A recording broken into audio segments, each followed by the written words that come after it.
Olá a todos, sejam muito bem-vindos ao primeiro Congresso Internacional Online de Reabilitação e Inclusão da Pessoa com Deficiência Visual. Meu nome é Camila Gandini, eu faço parte da equipe do Portal da Deficiência Visual, que está organizando este evento, e sou também psicoterapeuta do Portal da Deficiência Visual. Hoje eu estou aqui para conversar com vocês sobre a função do deficiente visual no atendimento presencial ao público. Como que a pessoa com deficiência visual pode realizar atendimento presencial ao público. Bom, começando pela realidade atual, né? Atualmente o que a gente percebe é que existe muito poucos cegos ou pessoas com baixa visão fazendo atendimento ao público. Na grande maioria das vezes, estes profissionais estão escondidos do grande público, trabalhando em setores de retaguarda, em setores administrativos, em setores de comunicação com o público que não exijam a presença, por exemplo, o telemarketing, o setor de vendas via telefone, e-mail, enfim, vários setores que não implicam o atendimento direto e presencial ao público. Por que isso acontece? Na verdade, existem dois fatores. O primeiro deles é o fato da própria pessoa com deficiência visual não querer se expor. Eu percebo muito uma dificuldade em entender que existe a possibilidade de uma pessoa com deficiência visual estabelecer comunicação com as outras pessoas que enxergam. E, por exemplo, eu já trabalhei em duas situações de atendimento a público completamente diferentes e nunca tive grandes problemas. Entretanto, esses dias eu estava comentando com uma colega de trabalho que acabou de entrar no nosso local e eu estava contando para ela que, num determinado tempo da minha vida laboral lá, eu atendia público. E ela ficou realmente muito impressionada. Meu Deus, como que tu fazia isso? Pois é, eu vou contar para vocês um pouco dessa minha experiência também, mas antes vamos voltar à nossa discussão filosófica. Existe também uma questão que é uma certa tendência das pessoas, no geral, de preferirem realmente manter a pessoa com deficiência de certa forma ocultada. No Brasil a gente tem uma legislação chamada Lei de Cotas, que obriga as empresas com grande quantidade de funcionários a contratarem uma determinada porcentagem de pessoas com deficiência de acordo com o número de funcionários que eles têm no total. E por causa disso, acontece uma questão muito séria que é algumas empresas não têm a menor intenção de fazer essa inclusão laboral e acabam fazendo por conta da obrigatoriedade legal. E nestes casos, realmente é o que a gente mais vê, a situação da pessoa estar ocultada totalmente e muitas vezes sem fazer nada, justamente porque está ali para preencher uma coisa que é obrigatória. Mas também existe um outro lado da história que também é muito importante e muito sério, que é a visão que nós, pessoas com deficiência visual, passamos para a sociedade. De modo geral, nós mesmos temos medo de nos expor, nós mesmos preferimos ficar, de certa forma, ocultos, e nós mesmos transmitimos uma imagem de vitimismo e de eu sou diferente, eu não sou igual, eu sou diferente e eu tenho necessidades diferentes dos outros.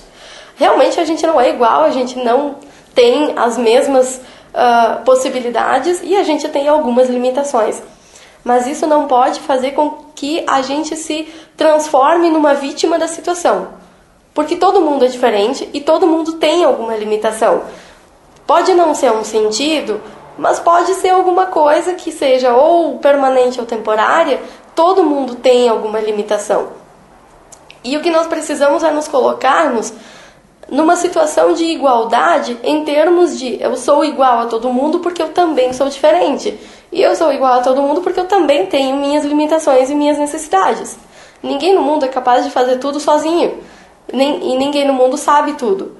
Então, Uma coisa que eu aprendi e que eu percebi que funciona muito dentro de uma equipe, quando a gente precisa trabalhar com outras pessoas que enxergam, é a questão de saber até que ponto eu posso ser autônoma e ser realmente autônoma e buscar a minha autonomia até o ponto máximo em que ela for possível. E no momento em que eu realmente não puder fazer aquela atividade com absoluta segurança para que ela saia correta, eu tenho a humildade, e não a posição de vítima, mas sim a humildade de admitir que eu não consigo fazer aquilo sozinho e que eu dependo realmente de alguma ajuda de algum colega. Bom, vou contar para vocês um pouquinho sobre a minha experiência nesse sentido. Primeiramente, eu trabalhei em um consultório particular com terapias alternativas. Nesse caso, eu tinha a minha sala de atendimento e tinha uma sala de espera. Nessa sala de espera, as pessoas chegavam, abriam a porta, que não tinha naquele local, não tinha campainha, não tinha como deixar a porta trancada, enfim. Era um local que eu deixava a porta só encostada. E eu precisava encontrar uma maneira de descobrir quando que alguém apareceu na minha sala de espera, porque eu ficava dentro da minha sala de atendimento, né? O que eu organizei naquele momento? Eu pensei em alguma coisa que fizesse barulho. Então, eu pendurei na porta da minha sala de espera um mobile, que em alguns lugares aqui no Brasil a gente chama de mensageiro do vento, mensageiro do Senhor, enfim, como vocês conhecerem. Aqui a gente chama de mobile. Pendurei um mobile na porta da minha sala de espera e então, mesmo que eu estivesse atendendo, mesmo que eu estivesse aguardando lá na minha sala de atendimento, eu ouvia quando alguém lá do lado de fora abria a porta da sala de espera, entrava e fechava ela de novo, deixava encostada, porque o mobile sacudia e fazia barulho. Essa foi uma técnica muito interessante que para mim funcionou super bem. Para um tipo de atendimento que é assim sequencial, né? Quando eu estou terminando um, eu sei que eu já vou ter o próximo, porque está na minha agenda, e eu já fico meio atenta, uns 10, 15 minutos antes, para ouvir quando o meu próximo paciente chegar. A outra situação em que eu trabalhei com o atendimento ao público era completamente diferente. Foi no local em que eu trabalho ainda hoje, que é uma agência do governo brasileiro, o Instituto Nacional de Seguridade Social, que é o INSS. Eu estou explicando mais detalhadamente porque o nosso congresso abrange muitos países e eu preciso situar as pessoas que não são do Brasil, né? Então, eu trabalho neste momento no Instituto Nacional de Seguro Social, que é o órgão responsável pela seguridade no Brasil. Neste ambiente, nós temos um sistema de senhas. A pessoa chega na nossa agência, recebe uma senha com um número e fica aguardando o atendimento até a sua senha ser chamada. O controle dessas senhas é todo feito via computador, via sistema online. É um sistema que a gente registra a chegada da pessoa, a pessoa que estiver na triagem atendendo, registra a chegada e coloca o nome e o tipo de atendimento que aquela pessoa vai receber e depois ela fica na fila de espera aguardando o seu atendimento. Quando eu estava atendendo, eu tinha meu guichê, que é sempre o mesmo, né? A gente mantém sempre o mesmo guichê para o mesmo funcionário, para não dar nenhuma confusão de a gente estar usando o computador do outro, enfim, para a gente poder ter tudo guardado no nosso próprio computador e ficar uma coisa bem organizada. A minha mesa era número 8. Quando eu chamava no meu computador a próxima senha, aparece em um painel visível para todas as pessoas que estão sentadas aguardando. Mas o que acontece? A maioria das vezes são pessoas que têm um nível de instrução muito baixo, às vezes são pessoas que estão passando por problemas, porque estão indo lá fazer perícia médica e estão desatentas, muitos são idosos que estão encaminhando a aposentadoria, então já não tem a mesma atenção e a mesma capacidade de ficar cuidando do monitor, e a gente acaba pegando como hábito de todo mundo chamar no computador e quando aparecer lá no leitor, senha 18, mesa 8, né? A gente também chama em voz alta a pessoa que vai ser atendida para que, caso ela não tenha visto no monitor, ou esteja desatenta, ou esteja em algum lugar que não esteja com contato visual com o monitor, por exemplo, está no banheiro e de repente ficou alguém ali na espera, esperando por ela também. Enfim, por diversos motivos as pessoas acabam não percebendo que é a vez delas. E aí a gente tomou como hábito sempre chamar a pessoa pelo nome. Chama no monitor, eu clico lá, iniciar atendimento. E aí eu chamo a minha senha e já chamo o nome da pessoa. Por exemplo, senha 20, Maria. E então a pessoa já se atenta que é a vez dela. Nesse caso, se tornava muito mais fácil para mim, porque eu sabia que depois que eu chamasse a senha e desse uma chamada no nome da pessoa em voz alta, provavelmente num intervalo de 30 segundos a 1 minuto e meio, a pessoa estaria vindo na direção da minha mesa, sentaria do outro lado da minha mesa, onde havia uma cadeira já esperando por ela, e uma coisa que eu me acostumei a prestar bastante atenção é que normalmente a pessoa está com alguma coisa na mão, uma chave, alguma pastinha, algumas folhas que ela precisa me entregar, talvez os documentos dela que ela já pegou e já está tirando da bolsa para botar na minha mesa, que ela já sabe que eu vou pedir, enfim. Eu comecei a criar o hábito de prestar muita atenção nos sons à minha volta quando eu estivesse prestes a chamar a minha meu próximo atendido. E aí eu prestava atenção nos seguintes eventos. Alguém deveria estar caminhando na minha direção. Caso a pessoa não tivesse um passo muito fantasmagórico, eu iria ouvir. 2, eu precisava prestar atenção exatamente à minha frente, onde havia uma cadeira, que aquela pessoa provavelmente ao sentar faria algum barulho. Ou ela iria puxar a cadeira para trás para sentar, ou ela iria simplesmente sentar e se acomodar na cadeira, e eu tinha que ficar prestando atenção em tudo aquilo no meio de uma barulheira imensa, porque são mais ou menos 20 pessoas atendendo ao mesmo tempo. E uma conversação em vozes altas, porque todo mundo precisa gritar com as pessoas para poder todo mundo se ouvir. Então, era um certo caos em termos de barulho, e eu consegui me adaptar àquela situação aprendendo a escutar esses pequenos sons. Claro que eu já tinha antecipação da questão da senha, mas muitas vezes acaba acontecendo de não chamei ninguém, estou mexendo no meu computador e alguém resolve sentar ali na minha mesa e me fazer uma pergunta, por exemplo. Aconteceu algumas vezes comigo, da pessoa sentar na minha frente, eu estou mexendo no meu computador, não chamei ninguém, e a pessoa vem me perguntar, eu tenho a senha tal, e eu ainda não fui chamada. Por que a senha tal foi chamada já e a minha não? Então, também eram situações que eu precisava estar sempre atenta, prestando atenção no que estava acontecendo à minha volta. Aconteceram umas poucas vezes de a pessoa sentar na minha frente e não esboçar nenhuma reação. Por quê? Como eu já tinha esse sistema de ficar ouvindo e identificar quando que a pessoa sentou na minha frente, eu já iniciava a conversação. Olá, bom dia, fulano de tal, meu nome é Camila e eu só queria confirmar o seu atendimento é para tal coisa e blá blá blá, o seu nome completo é tal coisa, e já começava a conversação e ia já introduzindo a pessoa para que ela não precisasse me chamar, para que ela não precisasse tomar a iniciativa de falar comigo.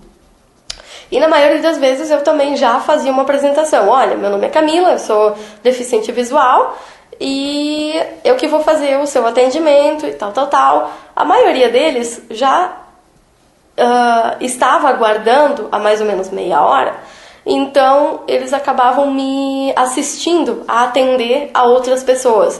Então, na maioria das vezes, as pessoas já vinham bem tranquilas, porque já tinham me visto fazer um outro atendimento e tal, e já estavam super familiarizadas com a situação, porque ficaram me observando enquanto eu atendia outra pessoa. E por essa forma de eu me introduzir diretamente, eu não aguardava que a pessoa tomasse a iniciativa de me dar bom dia, de falar comigo, porque muitas vezes as pessoas não têm realmente o conhecimento e ficam com medo de como que eu vou fazer, como que eu vou falar com essa pessoa, né? Aconteceu uma única vez comigo que eu fiquei bastante apreensiva, que foi... Eu escutei a pessoa caminhando em direção à minha mesa, escutei ela sentar e disse: bom dia, fulano, meu nome é tal, eu gostaria de confirmar, o seu atendimento é para tal coisa, blá blá blá, o seu nome completo como que é? E a pessoa, nada. Aí eu continuei: eu preciso saber também a sua idade para confirmar aqui no sistema se os dados estão corretos, a sua idade é qual? Nada. E eu comecei a perceber, na verdade eram duas pessoas.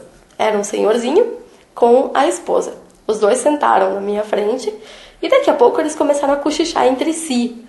E aí eu comecei a ouvir aquilo e eu comecei a ficar meio apreensiva. Tipo, o que é que eu vou fazer com essas criaturas que não querem falar comigo?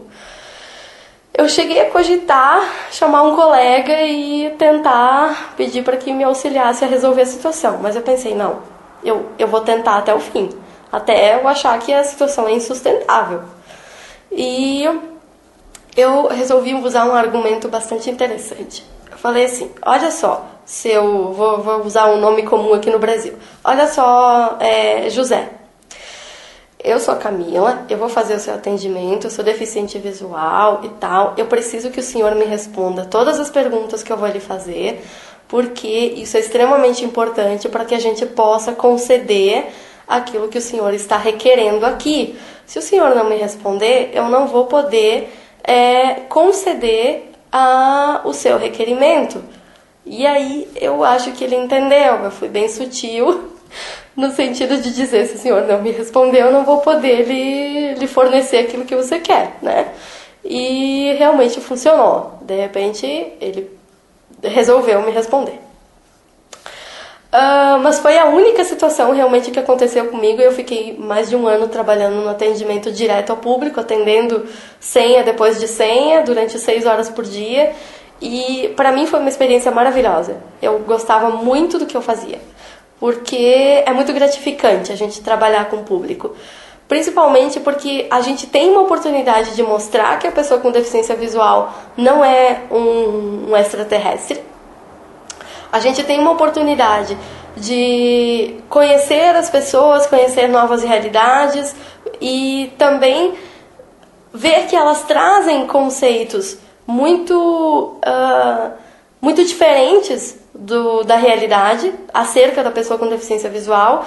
E eu ficava muito feliz quando eu conseguia mudar aquele conceito daquela pessoa só com o meu atendimento. Eu ouvi muitos relatos como: nossa, eu não achava que isso era possível, que uma pessoa pudesse fazer tudo isso, e blá blá blá. Enfim, eu ouvia muitos comentários desse tipo. E eu ficava muito gratificada no sentido de que eu podia estar mostrando para a sociedade uma realidade diferente.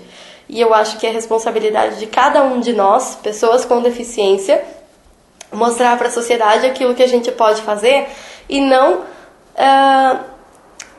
cultivar aquele conceito de que nós somos coitadinhos, de que a gente precisa de ajuda para tudo e que a gente não é capaz de fazer nada da mesma forma que as outras pessoas fazem. E muitas pessoas me perguntam: mas como é que tu fazia para lidar com documentos físicos? Por exemplo, eu tinha que conferir a identidade da pessoa, conferir CPF da pessoa e etc. Uma questão bem importante é o trabalho em equipe, né? Como eu já comentei. Então, o que a gente tinha combinado? A pessoa que está na triagem já vai pedir os documentos de identidade para conferir a foto e a pessoa, para ver se a carinha da foto e a carinha da pessoa é a mesma, né? Que isso eu não poderia fazer.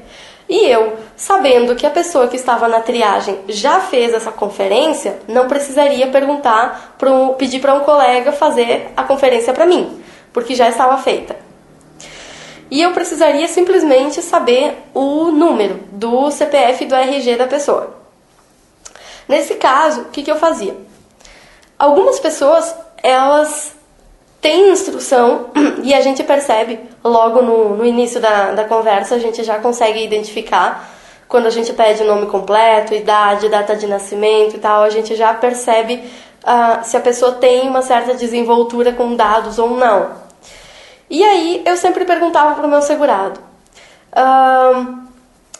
você é capaz de me ditar o número que está no seu documento de identidade?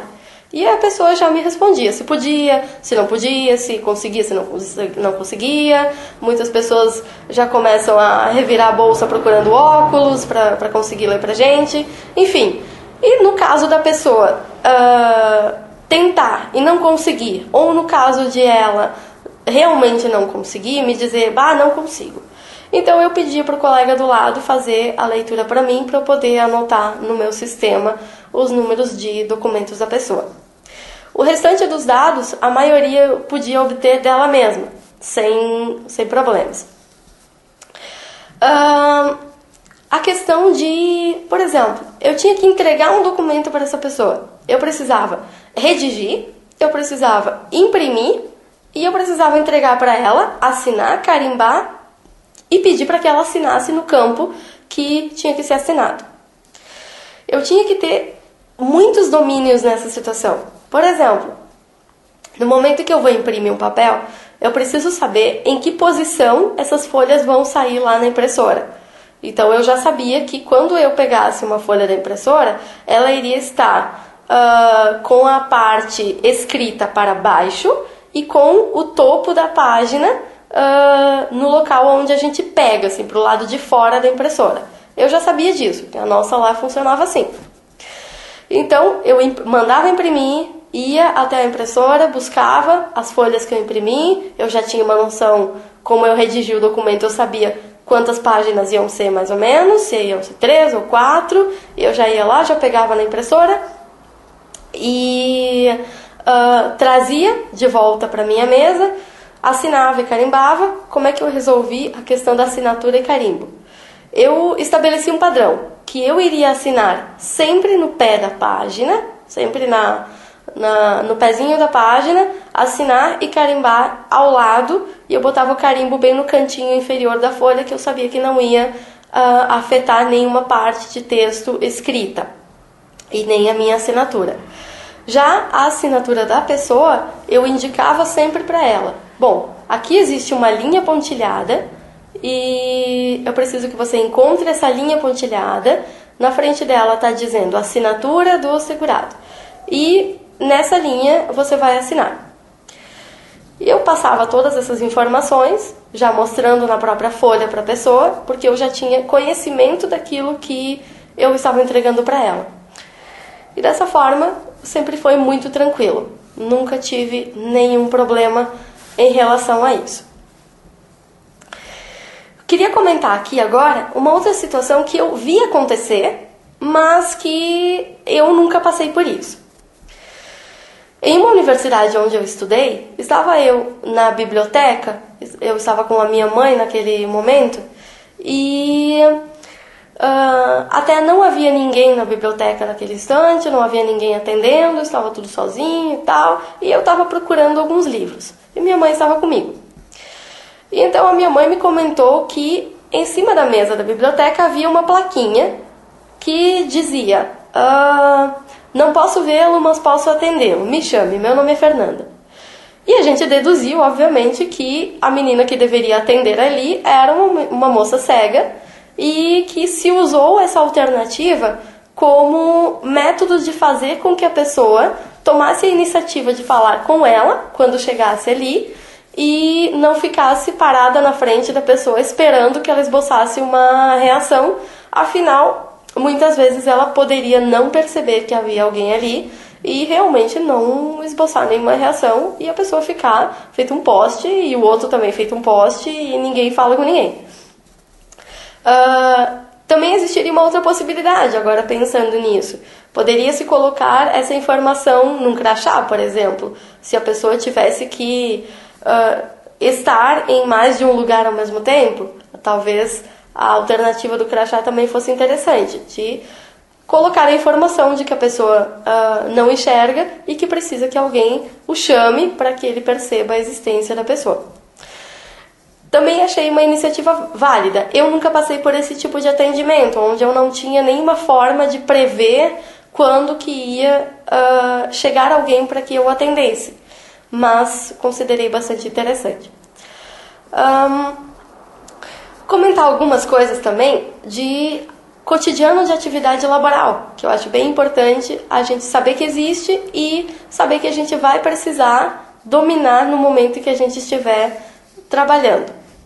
Por exemplo, a questão da edição de documentos em formatos oficiais. Por exemplo, eu preciso redigir um ofício, uma petição, uma carta. Tudo isso necessita ter uma formatação específica e para isso a gente necessita do domínio de Word. Existe uma coisa muito séria que é uma mania dos cegos usarem sempre documentos sem formatação, né? Como por exemplo o TXT. E quando a gente vai imprimir, isso fica de uma forma tão absurdamente ilegível para a pessoa que enxerga que não tem como a gente usar esse tipo de formato, porque sai sem formatação nenhuma. Sem formatação significa sem formato significa tudo espalhado, perdido e de uma forma que não é agradável à leitura. Então fica a dica, conhecimento fundamental para qualquer ambiente laboral é conhecimento das ferramentas do Microsoft, Word, PowerPoint e Excel. Excel é muito importante. Eu trabalho muito com planilhas de dados e com banco de dados também. Existem planilhas em que eu preciso colocar as informações que vão chegando. Por exemplo, eu preciso contabilizar quantas pessoas foram atendidas naquele mês, quantos atendimentos em cada tipo de atendimento e colocar isso numa planilha para a gente ter uma estatística no final do mês. E esse tipo de informação a gente precisa dominar a questão de planilhas de dados do Excel. Outra coisa importante é o banco de dados. Os bancos de dados geralmente eles têm campos de texto onde a gente introduz uma informação para fazer a busca por ela. Por exemplo, eu ponho o nome da pessoa e faço a busca pelo cadastro daquela pessoa para encontrar as informações sobre ela. E a gente precisa encontrar a informação, selecionar e imprimir. Novamente, o conhecimento da utilização da informática e o conhecimento do próprio ambiente de trabalho. Eu preciso saber onde está a minha impressora, como que a folha sai de lá. Outra questão bem importante é a questão de organização de anotações. Eu sempre mantenho no meu computador um arquivo aberto, um arquivo de texto aberto, onde eu vou anotando. Por exemplo, fulano de tal ligou e precisa da informação tal. Anoto o contato da pessoa para que depois a gente possa colher essa informação e poder dar uma resposta para aquela pessoa que está pedindo essa informação. Outra questão importante, como que eu vou fazer a leitura de um documento se em determinado momento eu preciso ler alguma coisa. Hoje em dia eu estou trabalhando em um setor ainda do INSS, mas em que eu preciso ler muitos documentos que estão escritos, que eu preciso retirar informações deles para fazer uma outra atividade. Preciso colher informações de dados que estão escritos em tinta, que não estão em sistema eletrônico, para poder inserir no sistema eletrônico. E para isso a gente precisa do domínio do escaneamento de textos. Escaneamento de textos é uma questão que não é difícil, é muito fácil, inclusive, só precisa de aprendizado. A gente só tem que aprender. E eu preciso ter uma coisa muito importante, que é a organização. Por exemplo, se eu pego um processo físico, que é uma pastinha com um monte de folhas dentro, por exemplo, vamos imaginar umas 100 páginas, todas escritas em tinta, eu não tenho a menor ideia do que tem ali, Mas uma coisa eu sei, elas estão numeradas, eu vou tirar elas daquelas bailarinas onde elas estão, e depois eu vou ter que colocar tudo de volta na mesma ordem, porque eu não posso bagunçar o processo.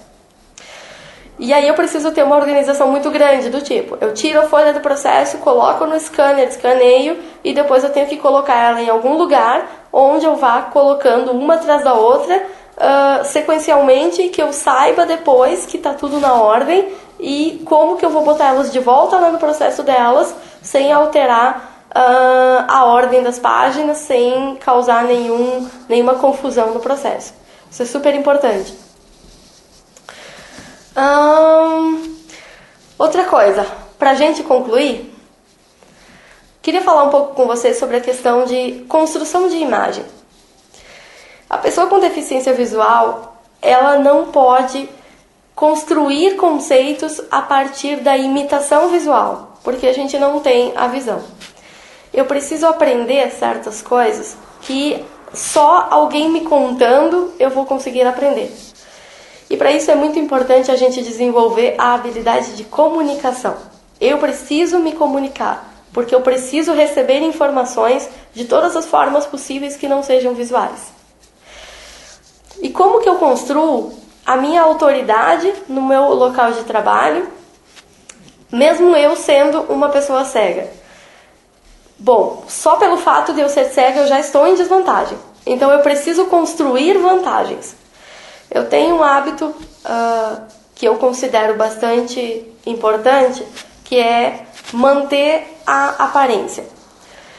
A questão da aparência, ela é geralmente negligenciada pela pessoa que não enxerga, justamente pelo fato de ela não enxergar. Então, ela não tem esse conceito de que eu preciso estar com uma aparência boa para as pessoas. Que eu preciso estar bem vestido, que eu preciso estar limpinho, que eu preciso estar com uma roupa adequada para o local onde eu estou. Por exemplo, eu não posso trabalhar com uma micro saia, porque esse é um local de trabalho e não um local de eu exibir as minhas qualidades físicas. Eu também não posso ir trabalhar com uma calça rosa e uma blusa vermelha, que é uma coisa totalmente absurda. Mesmo que hoje em dia a moda permita os contrastes, uma coisa é contrastar e outra coisa é carnaval, né? Outra coisa tá ridículo. Então, a gente precisa desenvolver esses conhecimentos. O que combina com o quê? Que tipo de roupa eu devo usar no meu ambiente laboral? Como que eu vou me vestir para me tornar uma pessoa que constrói a autoridade a partir da autoimagem também? Outra questão bem importante é a postura.